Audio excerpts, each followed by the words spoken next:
मैं Imran Khan journalist cameraman Akram Khan के साथ आप देख रहे हैं BNN 24 न्यूज़। एक नई फिल्म आने वाली है जो काफ़ी फिल्म के ऊपर हल्ला शोर मच चुका है और फिल्म है हम दो हमारे 12। अभी उसका हम दो कुछ हटा हुआ है हमारे 12। इस फिल्म ये इस्लाम से रिलीज होने वाली है। एक कंट्रोवर्शियल मूवी है। कुछ लोगों का कहना है ये मूवी इस्लाम को मतलब जैसे कि जो हम कह सकते हैं दो चीज़ों में चीज़ डिवाइड हो चुकी है। कुछ लोग ये बोलना चाहते हैं कि भाई ये इस्लामोफोबिया टाइप की मूवी नहीं है, और कुछ लोग ये बोलना चाहते हैं कि ये मूवी से इस्लाम को यानी कि मुसलमानों को मतलब ये टारगेट करने वाली ये मूवी है। तो चलिए SDPI के जो कर्नाटका की वाइस प्रेसिडेंट हैं सैयद सादिया मैडम जी, जिन्होंने इनकी पार्टी में काफ़ी FIR भी किए हैं इस इनके ऊपर मतलब मूवीज़ के ऊपर। तो चलिए जानते हैं कि क्या हुआ है, क्या सही है या नहीं। तो मैडम थोड़ा सा आप इसके ऊपर अपना पक्ष रखिए। देखिए, मैं समझती हूँ कि इस वक्त इस फिल्म के ऊपर जो डिस्प्यूट चल रहा है वो बिल्कुल क्लियर है। ये फिल्म एक इस्लामोफोबिक फिल्म है। इसे एज ए प्रोपोगेशन फैलाया गया है या बनाया गया है। तो ये मुसलमानों के खिलाफ एक नया फिर से एक एजेंडा है जिसे यूज किया जाए ताकि मुसलमानों के लिए जो हेट है और मुसलमानों को लेकर और हमारे जो रिलीजन इस्लाम को लेकर जो एक प्रोपोगेशन है वो और ज्यादा जो है गहरा जाए या डीप हो जाए। देखिए, अभी क्या हो गया है, 2014 से एक आइडियोलॉजी जो पावर में आके हिंदुस्तान में बैठी है जिसका नाम है BJP RSS। इनका एक एजेंडा है कि इनके पास चूंकि कोई ऐसे बड़े इश्यूज नहीं है, इनके पास कोई डेवलपमेंट नहीं है, ये प्रोग्रेसिव लोग नहीं है और ना ही ये वो लोग हैं जिनको हम कह सकते हैं कि मुल्क से मोहब्बत करने वाले पैट्रियोटिक लोग हैं। तो ये नहीं, सुनिए मैं बता रही हूँ। तो इनका क्या काम है कि इन्हें लगता है कि माइनॉरिटीज को टारगेट करके या फिर हेट फैला के या लोगों में खौफ पैदा करके ये चाहते हैं कि हम अपने ताकत को आगे बढ़ाएं। उसी का एक हिस्सा है ये फिल्म। क्योंकि जब भी इस तरीके की बड़ी फिल्में जो कि हिंदुस्तान में बॉलीवुड जो है सबसे बड़ी इंडस्ट्री है वो रिलीज होती हैं, तो आप ये बताइए कि कोई सेंसर बोर्ड होता होगा जो इसको पास करता होगा। तो क्या सेंसर बोर्ड ने बगैर देखे फिल्म को पास किया होगा? हरगिज नहीं। और अगर उन्होंने उसको देखा है और देखने के बाद पास किया है तो इसके पीछे कोई पॉलिटिसाइज सैफ्रोनाइज कम्युनल एजेंडा है। देखिए, ये फिल्म जो डायरेक्टर जिसने भी ये निकाला है तो उनका कोई BJP से डायरेक्ट संबंध नहीं है। तो आप ये कैसे बोल सकते हैं कि BJP मतलब आप एक पार्टी से आपका कनेक्शन है, आप एक पार्टी से आती हैं, तो क्या ये आपका वाइल्ड एलिगेशन नहीं है BJP के ऊपर? जी, मैं इस एलिगेशन को इस तरीके से एविडेंस के साथ प्रूव करूंगी कि आपने देखा होगा अभी हाल फिलहाल में जैसे इलेक्शन शुरू हुए हैं, योगी आदित्यनाथ, नरेंद्र मोदी, अमित शाह, ठीक है, या आप देखिए कि आसाम का जो चीफ मिनिस्टर है, ठीक है, जो मतलब कि लिस्ट में सबसे ऊपर आता है मुसलमानों से नफरत के लिए, इनकी हेट स्पीच आपने सुनी होगी। या फिर दूसरा एविडेंस देती हूँ, 2014 से अब तक 2024 यानी 10 साल में मुसलमानों के खिलाफ जितना हेट बोला गया है पूरे बड़े बड़े स्टेज से बड़े बड़े प्लेटफॉर्म पे खड़े होके, वो सारे या तो MLA और MP रहे हैं या BJP से जुड़े हुए लोग हैं। तो अब आप समझिए कि एक माइंडसेट BJP ने क्रिएट कर दिया। उस माइंडसेट के तहत अब चाहे वो फिल्में बनाई जाए, चाहे वो कार्टून्स बनाए जाए, चाहे क्या कहते हैं कि बात की जाए, स्टेटमेंट पास किए जाए, या फिर इनप्रैक्टिकल मुसलमानों को किसी भी तरह से सप्रेस किया जाए, चाहे वो इलेक्शंस में या फिर इंस्टीट्यूशंस में या फिर मुसलमानों के पर्सनल रिलीजन को जैसे कि अजान को टारगेट करके, हिजाब को टारगेट करके, हमारे मदरसों को टारगेट करके, हमारी मस्जिदों को टारगेट करके।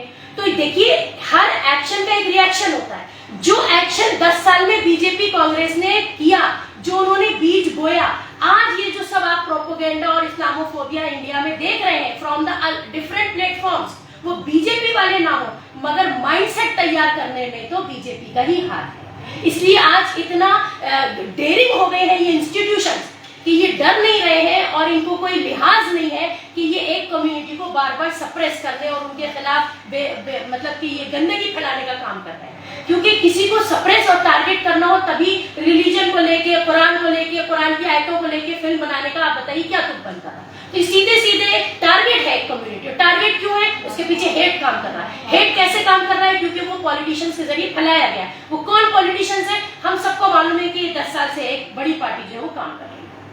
मैडम, आप इस फिल्म में जो बताया गया पॉपुलेशन के ऊपर जो फिल्म है, तो अक्सर मोदी जी के भी कई बयान आए हैं पॉपुलेशन के ऊपर, आपने भी देखा होगा। और क्या ये फिल्म, क्योंकि ये फिल्म 1 साल 1.5-2 साल से मैं समझता हूँ ये फिल्म आने वाली थी, विवादों में है। तो अभी मैं जब अनु कपूर का एक इंटरव्यू मैंने देखा, तो ये जो अभी यहाँ पे जो एक्टर हैं अनु कपूर, तो उनका मैंने इंटरव्यू देखा, तो ये बताना ये चाह रहे हैं कि भाई मॉडर्नाइजेशन। तो आप इस पर आप क्या कहेंगे? देखिए, दुनिया में इस वक्त 7 बिलियन पॉपुलेशन है, ठीक है। उसकी सेकंड सबसे बड़ी पॉपुलेशन, बिगेस्ट पॉपुलेशन दुनिया की मुस्लिम्स है। और सुनिए, न्यूक्लियर बनाने से लेकर मछली पकड़ने तक का काम, ठीक है, बड़े बड़े हॉस्पिटल बनाने से लेकर बड़े बड़े मॉल बनाने का काम, आप आज गल्फ कंट्रीज चले जाइए, वहां से ज्यादा मॉडर्न और एडवांस सिटीज आपको कहीं नहीं मिलेंगी। उन्होंने जो है दुबई जैसी कंट्रीज और अबू धाबी जैसी कंट्रीज और जद्दा में ऐसी कंट्रीज है, ऐसी शहर है जिन्होंने मात दे दिया है टेक्नोलॉजी में आपकी अमेरिका और यूरोप को, ठीक है। और सुनिए आप मेरी बात, कि सबसे बड़ा ह्यूमन रिसोर्स इस वक्त दुनिया में वही लोग हैं जो सबसे बड़ी पॉपुलेशन है, ठीक है। आपको हर सेक्टर में, हर फील्ड में, डेवलपमेंट के हर शोबे में या प्रोग्रेसिव जिसे कहेंगे काम करने में आपको मुसलमान हर जगह नजर आ जाएगा। वो एक मिनिस्टर भी हो सकता है, वो प्रेसिडेंट भी हो सकता है, यहाँ तक के न्यूक्लियर मैन भी हो सकता है, और वो एक लेबर भी हो सकता है ऑटो चलाने वाला। तो हम दुनिया की सिर्फ बड़ी पॉपुलेशन है, इसमें हमको फख्र है, और हम दुनिया के सबसे बड़े ह्यूमन रिसोर्स है, हमें इस पे भी फख्र है। तीसरी सबसे बड़ी बात, इंडिया में जो इस्लामोफोबिया है वो एक्चुअली वर्सेस है। एक मिथ ये फैला दी गई है कि कुरान औरतों को दबाने की कोशिश करता है, जबकि आप देखें कि मुसलमान घरों में औरतें जो है वो सबसे ज्यादा हुकूक पाती है। प्रॉपर्टी में औरतों को हुकूक है, ठीक है। औरतों को डॉरी के नाम पे जलाया नहीं जाता है, ठीक है। औरतों को लिव इन रिलेशनशिप के नाम पे काटा नहीं जाता है, ठीक है। तो होता क्या है कि जब हमारे पास औरतें हिजाब लगाती है क्योंकि हमारे पास औरत डिग्निफाइड इंसान, क्रिएचर समझी जाती है, मार्केट कमोडिटी नहीं समझी जाती है। तो अब दूसरी आइडियोलॉजी जो है वो इससे कंपैरिजन में आ गई। उनके पास है मनुस्मृति, जिसमें वो कहते हैं औरत तो सेकंड ग्रेड क्रिएचर है, सिटीजन है, ठीक है। वो औरत को हुकूक ही नहीं मानते, वो तो कहते हैं औरत अगर 4 बर्तन न लाए तो उसे जला के मार दो। सही कह रही हूँ कि नहीं? तो अभी ये बताइए कि ऐसे में इस्लामोफोबिया होना लाजमी है, वाजिब है। इस्लाम के पीसफुल होने से, और मुसलमान जो इतना पीसफुल रहता है पूरी दुनिया में, उसके पीसफुल होने से ही तो सारा खतरा है। इनको लगता है कि जितने पीसफुल है, जब ये एक्शन का रिएक्शन देते हैं तो ये हमारे लिए बहुत बड़ा जवाब बन जाते हैं। उसी जवाब के चलते ये प्रोपोगेशन है कि फिल्में बनाओ, क्योंकि this is the best medium to propagate any type of ideology. Do you think that what your party has done right now? देखिए, हम हर चीज को पहले तो कंडम करते हैं। बात सिर्फ इस्लामोफोबिया की नहीं है। अगर ये किसी दलित सेक्शन के साथ हो रहा होता, अगर ये प्रोपोगेशन क्रिश्चियनिटी के अगेंस्ट हो रहा होता, हम आवाज उठाते हैं। आप उठा के हमारे बैकग्राउंड के प्रोटेस्ट देख लीजिए, प्रीवियस प्रोटेस्ट देख लीजिए, हम इनके हक में भी बोले हैं। जहां पर भी बात कम्युनिटी की आइडेंटिटी की अटैक की होगी, चाहे वो सिखों की हो, चाहे क्रिश्चियंस की हो, चाहे दलित की हो, हम वहां पर आवाज उठाते हैं। आज भी महाराष्ट्र में सबसे पहले हमारी पार्टी एसडीपीआई ने इनिशिएट किया। हम पुलिस थाने पहुंचे, हमने सड़कों पे शोर मचाया कि सेंसर बोर्ड ने इस फिल्म को पास कैसे किया, और हमने ये ऑब्जेक्शन उठाया कि इस तरह की बेहुदा फिल्मों को फौरन रिलीज होने से बंद करना चाहिए। मैम, आने वाले दिनों में गुलबर्गा में अगर ये फिल्म रिलीज होती है तो आपकी पार्टी की तरफ से क्या कदम उठाया जाएगा?